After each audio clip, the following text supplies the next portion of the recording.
that the fact that the evidence, the medical records are now going to be released, which is, what's the importance of that? That we get to speak the truth, the evidence speaks for itself. Do you think that the detective was stabbed to the point that police were... So let me answer that. Yeah. First of all, let's just dispel this right now. Detective Barnes was not stabbed. We have the evidence that will prove that. And on May 16th, on the eve of the 8th anniversary of Malcolm's death, we will present that, photographs, videos, forensic evidence, all for the public to see so the public can make their own.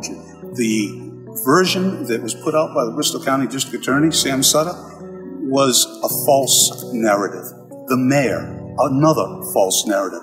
This investigation that the police did was not a search for the truth. They interviewed Christina to get dirt on Malcolm just hours after she gave birth to her daughter.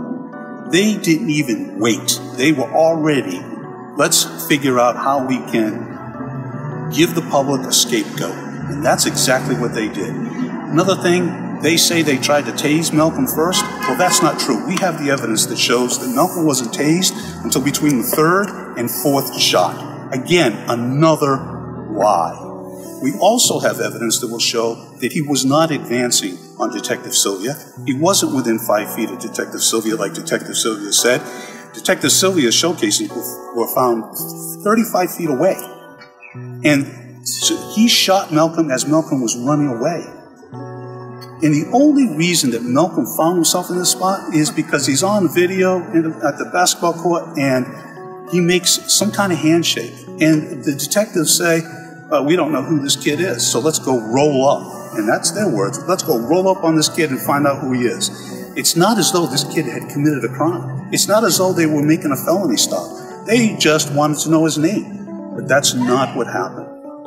That is not what happened. And I encourage people, and I also encourage the Bristol County District Attorney's Office, Sam Sutter. I encourage the mayor, Mayor Mitchell. I encourage the Massachusetts State Police. I encourage everybody, come on out on May 16th and see the evidence. And then maybe someone will be asking you questions, and we'll see what you have to say about those. What's the message about this type of case and the way you think it's been handled? I think the message is this. First of all, Malcolm was 15 years old. He wasn't doing anything wrong. He was your typical teenage kid who was just living his life, okay?